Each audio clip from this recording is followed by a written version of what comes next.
Mr. Andres, you have the floor.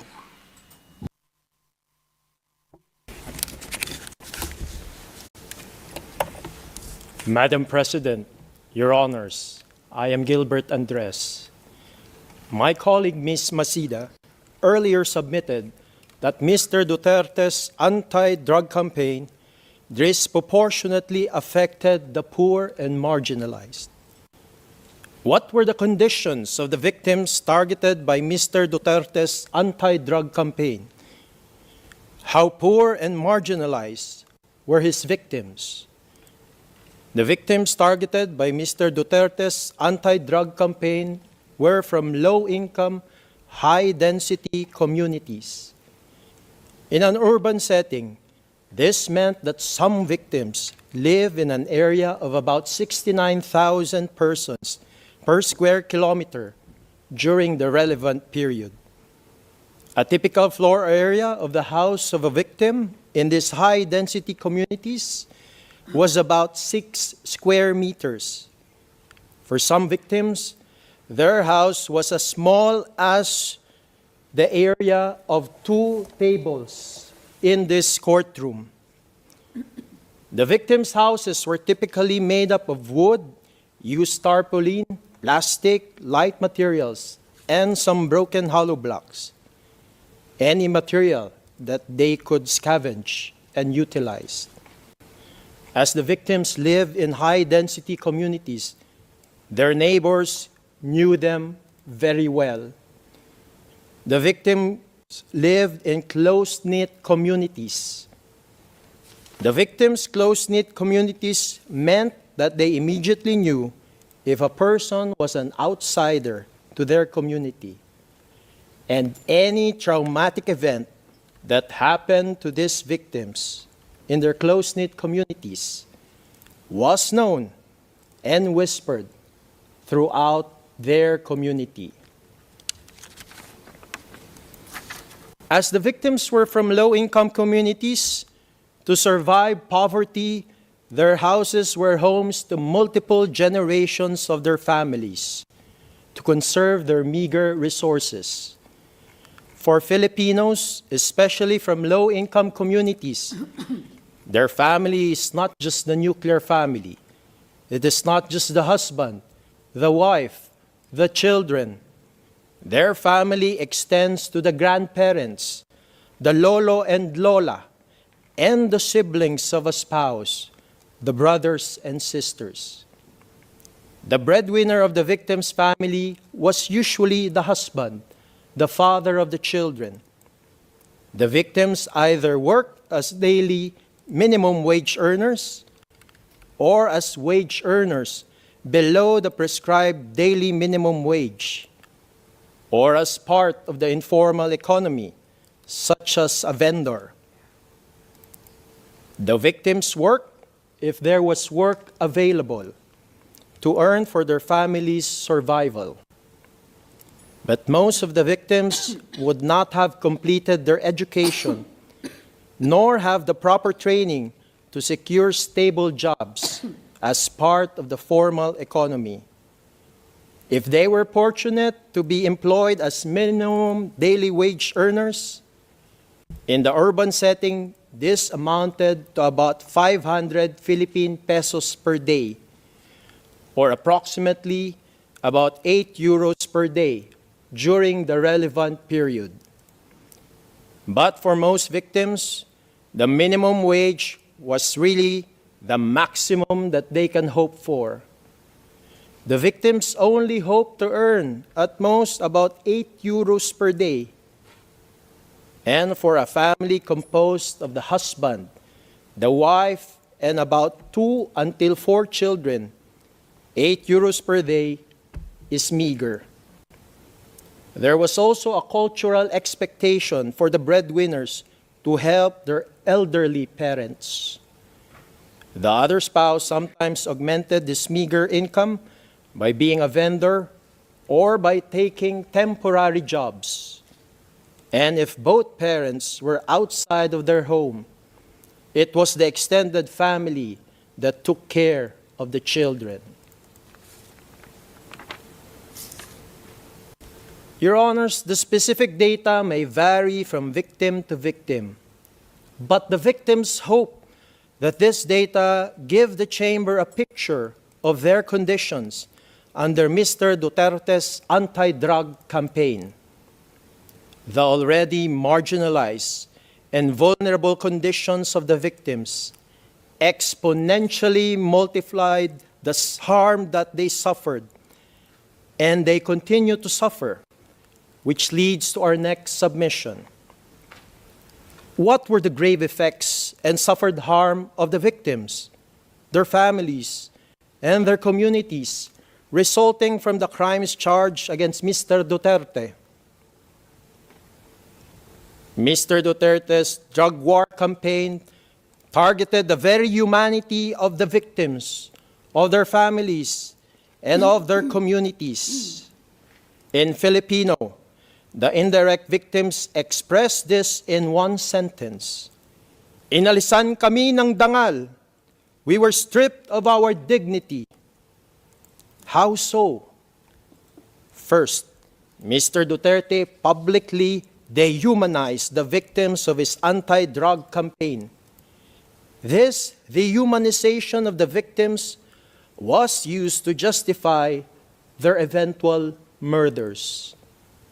On July 25, 2016, during his first State of the Nation address before the Philippine Congress, Mr. Duterte declared that, and I quote, "But human rights cannot be used as a shield or an excuse to destroy the country, your country, and my country." End of quote. What was chilling was that this portion of Mr. Duterte's speech garnered the most applause from members of the Philippine Congress and the public gallery. On August 17, 2016, during the 115th Police Service Anniversary at the Philippine National Police Headquarters, Mr. Duterte declared to the Philippine National Police that for those allegedly affected by drugs, and I quote, "And it has not only affected millions, but a lot of them are no longer viable as human beings in this planet." End of quote. On August 26, 2016, Mr. Duterte declared to a group of Filipino soldiers he visited in an army camp that, and I quote, "Crimes against humanity? In the first place, I'd like to be frank with you. Are they humans? What is your definition of a human being?" End of quote. These public speeches of Mr. Duterte serve to condition the Filipino people on the excuse for the murder of the victims of his anti-drug campaign and how the murders were taken out, brazen, execution style. These public speeches of Mr. Duterte were emblematic of findings that atrocity crimes were often preceded by the process of dehumanizing the identities of others to justify the crimes. Second, the murdered victims were dehumanized by how they were murdered. During their actual murders, the targeted victims were summarily accused as drug users or pushers without the benefit of a judicial process, just like the one before this chamber. The victims were then murdered inside their homes or within their own close-knit community. The victims who were murdered inside their homes were murdered in front of their family, their spouse, their children, or their parent, especially in front of their mothers. Some of the victims were forcefully separated from the physical clutches of their family members, protecting them from the direct perpetrators of Mr. Duterte's anti-drug campaign. This was what happened to the son of a victim in the early hours of a Thursday.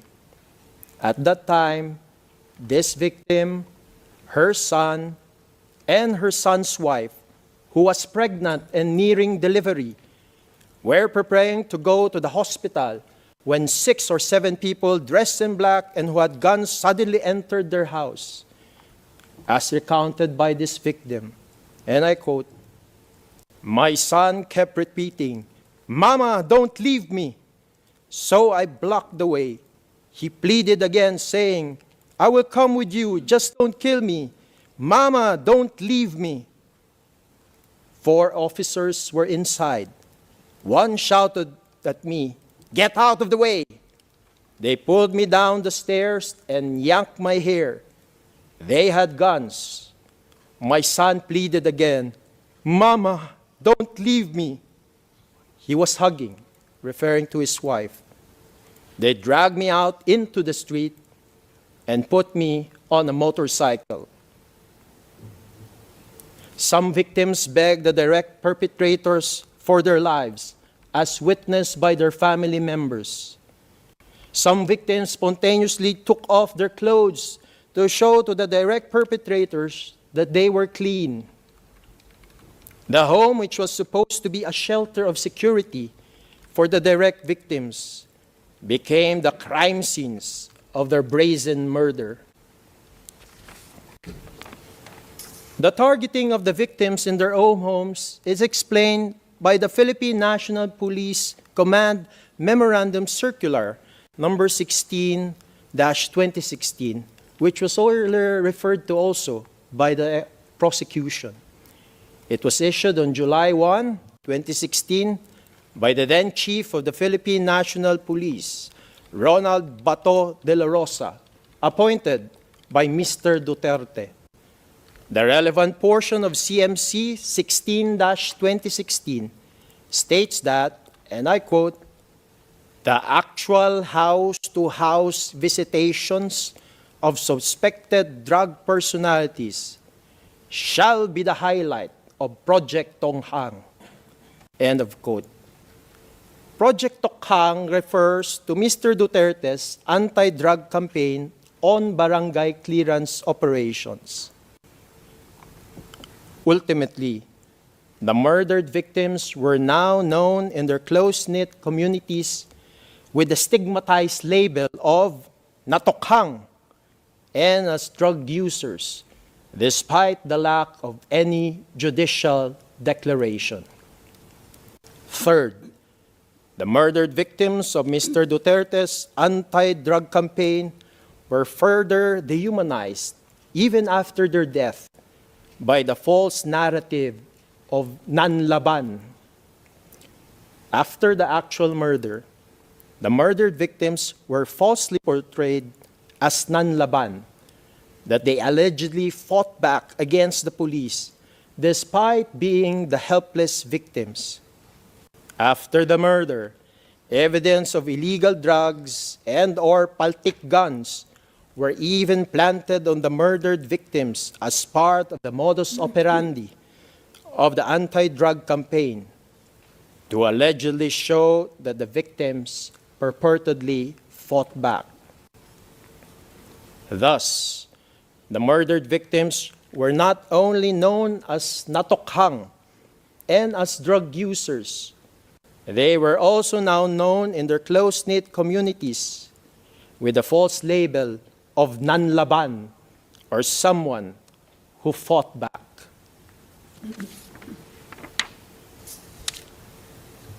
But for the surviving family members of the murdered victims, the suffered harms do not end there. The extreme trauma brought by the sudden murder of the Tokhang victims was further carried over to their surviving family members. Some of the surviving family members were even imprisoned and charged with fabricated criminal complaints while they were still grappling with the trauma of the sudden attack and the murder of their loved ones. For the victim I earlier referred to, after her son was forcefully separated from them, she and her son's pregnant wife were both arrested and detained in a police precinct. While under detention, she was told to get her son from the morgue. But they were not actually released from detention. They were actually photographed with the foils and rocks handed to them, and afterwards they were charged with fabricated complaints relating to illegal drugs, as that victim narrates. And I quote, "While in detention, I learned that the same thing had happened to all the other detainees. Their stories were the same. It took more than a year before this victim was released from imprisonment. The illegal imprisonment of surviving family members was part of the modus operandi to prevent the indirect victims from filing criminal complaints against the direct perpetrators of Mr. Duterte's anti-drug campaign. Thus, the document containing the charges in paragraph 19 refers to, and I quote, other violent crimes under Article 7.1, end of quote. Further, as the homes of the murdered Tokhang victims were the homes of multiple generations, how the murdered victims were brutally shot at have been traumatically witnessed by their family members, by their spouse, their children, or by their parents. This extreme trauma is a daily struggle for the surviving family members as they still live every day in the scene of the crime, their homes. This extreme trauma of the surviving family members also occurs when they see or about to encounter a police officer, or worse, the direct perpetrator in their community. But the extreme trauma of the surviving victims does not end there. The surviving victims were socially stigmatized in their close-knit communities with the label, "Natukhang sila," or "May natukhang sa kanila," which loosely translated means they have a family member killed in a Tokhang operation. The surviving family members of the murdered victims were avoided and shunned in their close-knit community. The neighbors avoid the surviving family members, fearing for their own lives by reason of association with the murdered Tokhang victim. And the surviving family members usually mourn alone during the wake of their murdered loved ones. For some surviving family members who cannot endure this social isolation and continuing stigma, they eventually leave their close-knit community. The trauma and stigma are especially worse for the children of the murdered Tokhang victims.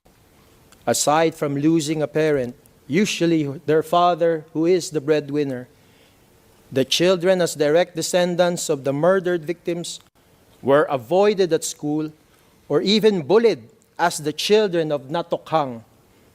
The children of the murdered Tokhang victims have to endure bullying, stigma, trauma, depression, and some even develop symptoms such as epilepsy.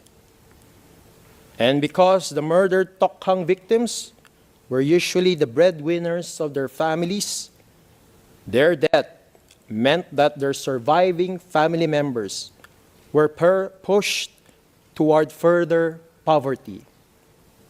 The surviving family members experienced extreme socio-economic dislocation with the murder of their breadwinner. Thus, Mr. Duterte's anti-drug campaign, aside from murdering victims from low-income communities, also brought about the breakdown of the families of the murdered victims. Mr. Duterte's anti-drug campaign destroyed the trust in the close-knit communities of murdered Tokhang victims and ultimately destroyed the social fabric of these communities. Ultimately, Mr. Duterte's anti-drug campaign not only murdered people, but perpetrated state terror against low-income, marginalized communities across the Philippines. As a result, Mr. Duterte's anti-drug campaign shattered and terrorized these close-knit communities as a means of control. And ultimately, as the targeted victims of Mr. Duterte's drug war campaign were from marginalized, vulnerable communities, his drug war campaign was not really a war on drugs. It was a war against the poor. And the continued stigmatization of the indirect victims, the surviving family members, still persists until now. The children of the murdered victims are still suffering psychologically, mentally, and socio-economically. Their widowed mothers and their extended families, the grandparents, usually the grandmother, or aunts or uncles, also bear the burden of providing for the children of the murdered victims. And some surviving family members are still being visited or watched by the direct perpetrators to check on them. Last, what do these proceedings mean to the victims?